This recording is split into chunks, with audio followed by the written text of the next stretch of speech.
Hey there, I'm John. I'm going to talk you through my 2025 season. This is going to be episode 1, or the prelude into the season that is. Just had my off season. It's now the end of December. My first thing to do on the list is like a long endurance ride just to see how I'm going. I'm going to chuck in a couple of segments.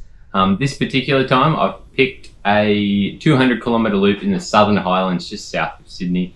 One of my favourite loops on the gravel bike. Includes some big climbs. There is a 10, a 20 and a 60 minute climb throughout in that order as well. So I'm going to use those as some yardsticks just to see how I'm feeling, how my legs are going. There is only one stop around this 200 kilometre loop as well at a town called Taralga. So it is also a little bit of a trick to manage to make sure that you've got enough hydration and food on board also. Got my 2025 Giant Revolt that I'm going to be riding. Haven't changed it too much in the last month or so, but I'll talk you through that at the end.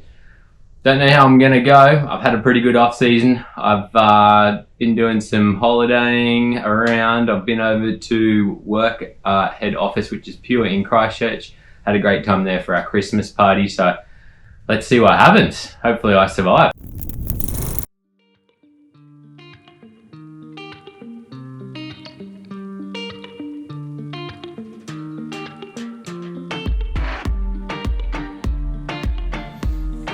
So where are we? The start and finish is in Mossvale, New South Wales, in the Southern Highlands. It's an hour and a half from Sydney CBD and airport. This route is a bit of a classic as far as the Sydney crew goes for a real solid day out on the gravel bike. Good as bunch ride cruising or good for the solo one. It is pretty remote though, so it is worthwhile making sure that you've got adequate supplies for a longer day than always planned. So definitely recommend that you do it, but also do it at the right pace that's suitable for your fitness level. So check it out. It's on my Strava. I'll pop a link below as well if you want to save it and go and hit it yourself. You can do it as a 2-day and stay overnight in Taralga also, which would be a great time.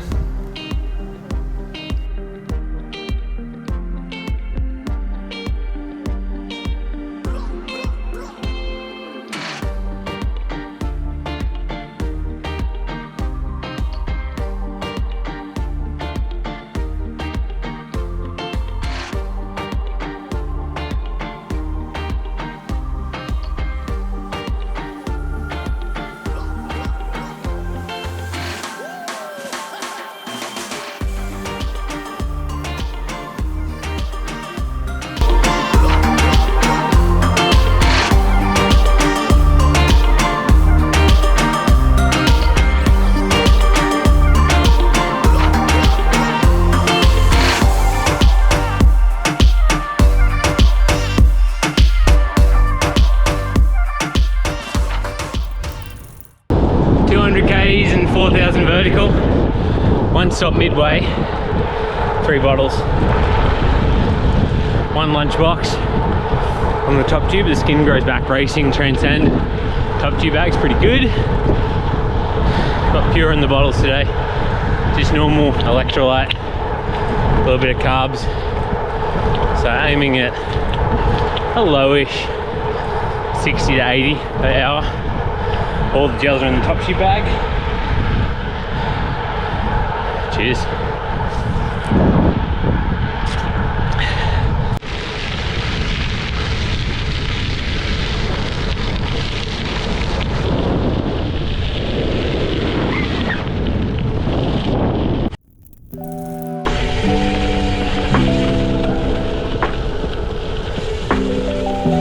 The beautiful views from the top of Swallowtail Pass, just heading down the south side.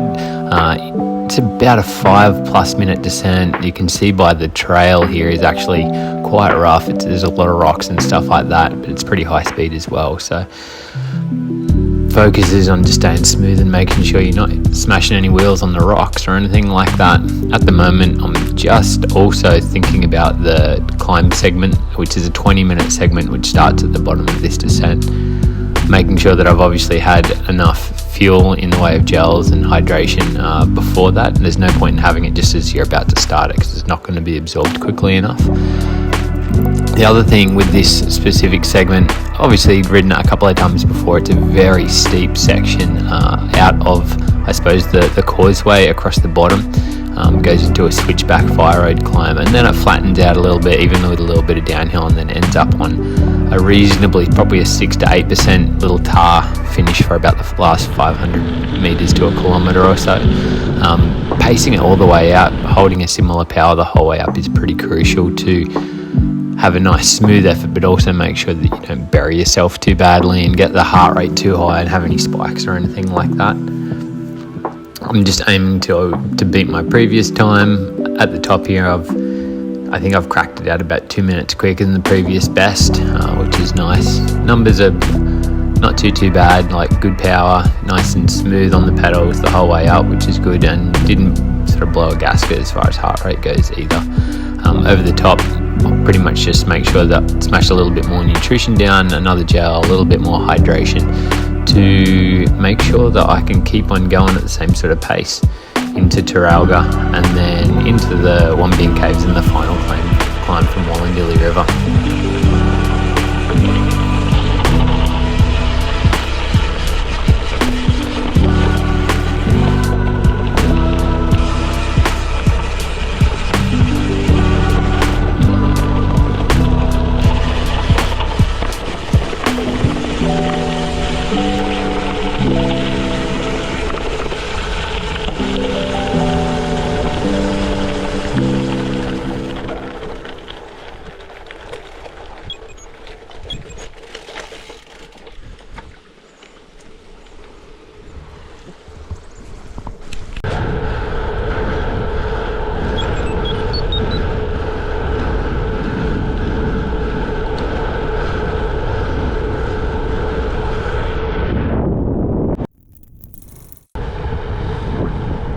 Yo!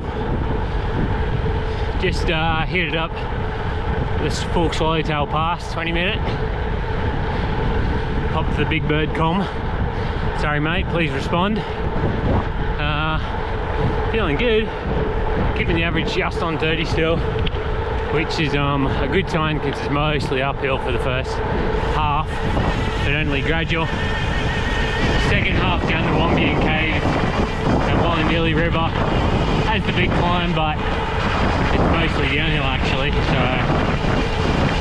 good vibes. Stay on top of the fuel. Teralga probably in the next half an hour, and get some drinks and food, and hopefully have a quick stop, keep it rolling.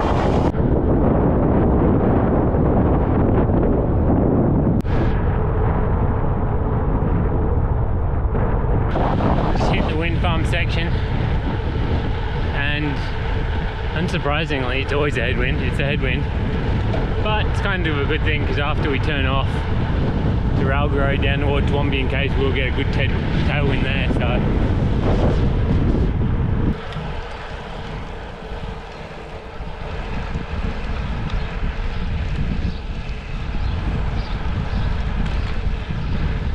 welcome to Teralga.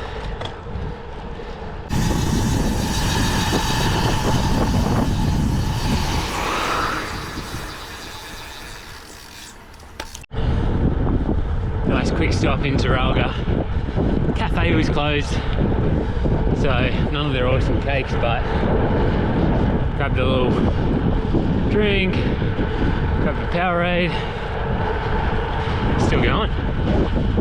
Part 2.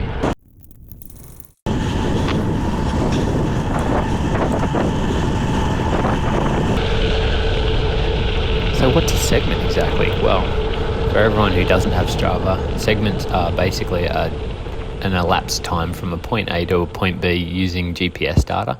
So you can compare how quickly you've gone across between those 2 points, or you can compare how you're going as far as the leaderboard goes overall, or even within age groups or time frames as far as dates go, like so far this year or whatever like that. I think that it's really handy to use these. I mean, you could treat them as a specific strength effort, or just a target to work to if you wanted to improve your own times. I think that it's good also to see how you're going compared with other people, compared to yourself, but also like how to pace and how you can be smarter at riding faster and apply that to your racing. So sometimes the weather's going to be different, or the conditions of the trail or the road might vary. Out here in this sort of thing, like what on these sorts of gravel roads, I should say, there is certainly some room for changes as far as how weathered and corrugated the by-roads are. So it's important, if you're trying to set a PB, you can use lots of different things to your advantage. I mean, some people even go to the extent of checking out what the wind's going to be and stuff like that. I don't like to go down the rabbit hole that far, but it's always good to beat your PB and step up your performance.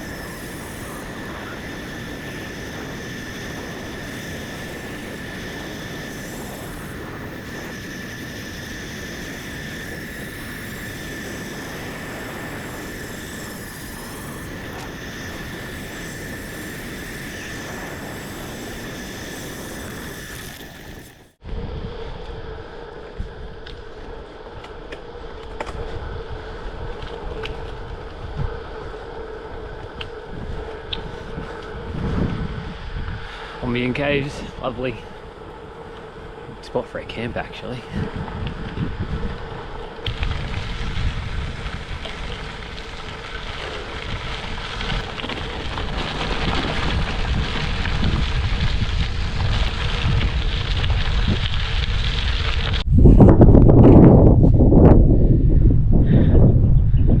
Welcome to the top of Ombian Caves and Mullandilly River. Big descent and then the big climb. And nice today. A little bit of a tailwind now, I hope. So why come out and do a 200k gravel ride by yourself? Well, some call it the form finder, some call it just an adventure. It's a bit of both for me. Just keep it steady, but hit a couple of segments, make it hard but not insanely hard, but mostly just make sure that I'm eating all the right stuff. So a gel an hour, stay in front of the hydration as well. So one stop makes it a little bit almost like a longer race, like at 200 k's. There's a lot of climbing as well, 4,000 meters, so it is about pacing yourself. But we'll do probably a 15-minute descent now and then into the hour-long climb. I think the climb might be like 400 meters vertical, 500 meters vertical or something like that. So I'll give it a nudge up there and see what we can do, and then road section for maybe half an hour to an hour back to the car. So see what we can do. So far I've got 260 TSS in 4.5 hours ish and an average of just over 29. So going well so far.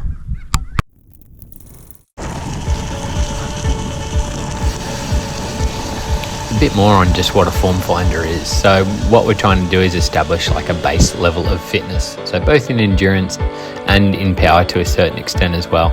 I'm actually also looking at like how well I'm absorbing my food, if I'm more hungry, if I'm hunger flatting. I'm looking at my bike setup. I'm pretty much just checking it's a once over of everything as far as my physical fitness, bike setup, hydration, food intake, everything in one go.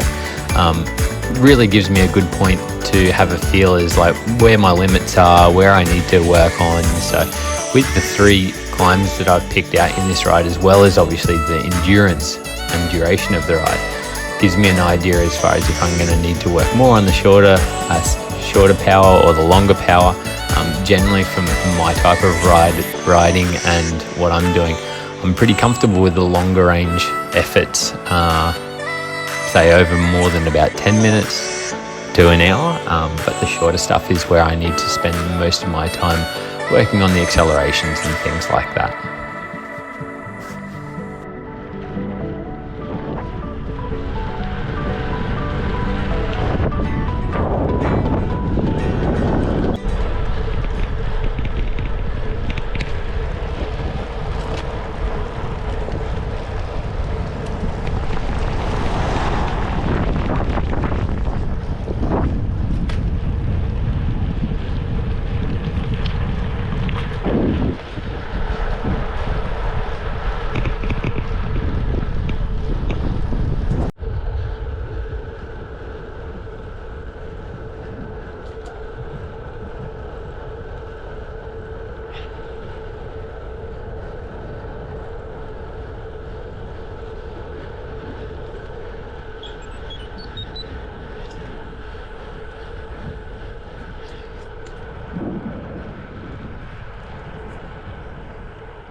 back on the road. Maybe like 45 minutes to go. Having a good nudge up the climb. I think I smashed my PR by about 5 minutes. Not as much of a tailwind as I was hoping, but yeah, it was good. Pretty smooth conditions at the moment, so.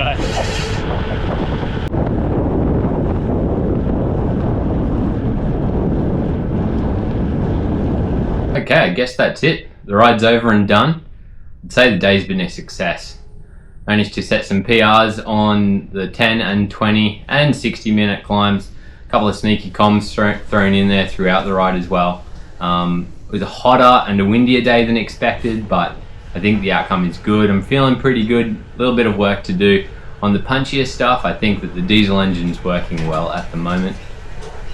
Quick look at my bike to finish up with. So it's a 2025 Giant Revolt Advance Pro 1. I've got Cadex wheels on there. I've got a SRAM 1x12 drivetrain. So I've got some SRAM red shifters and brakes. I've got a Force crankset with a Quark 48 tooth power meter on there. And then I actually have the Mullet mountain bike drivetrain out the back. So the AXS X01 rear derailleur on there with a 1052. So just gives me plenty of gears to make sure that I have something for the super steep stuff and also the fast stuff as well. The one thing with running the mountain bike set out the back is that you don't have those nice little shifts in between. That's okay, I can work around that. So tyre wise, I've got 45C Maxxis Revers on there. I've got around about 35-ish PSI front and back. I've got my Skingro's back saddlebag on there as well, which has got tube plugs, multi-tool, more plugs, and a tyre lever in there as well. In frame storage, I actually just have a couple of emergency gels if things go really south. Bike is pretty bomb-proof. It's the sort of setup that I've been running for a long time, so I don't like to change it too much for the conditions and for the rides. It's just more or less making sure that I've got nice fresh tyres and the pressure's set correctly, and there's plenty of smooth lube on that chain to keep things rolling. So from here, we're just going to get prepped for Snowy's Mountain Bike Festival, which is the 3-day mountain bike festival based in the southern Alps of New South Wales, from Lake Krakenbach. So that should be some good racing in the start of February. Unfortunately missing Gravel in Adelaide, but I'm sure that there'll be some really good racing at Snowy's MTB, so can't wait. Definitely a lot of training to be done between now and then though, so keep an eye out for episode number 2 of season 2025 coming up soon.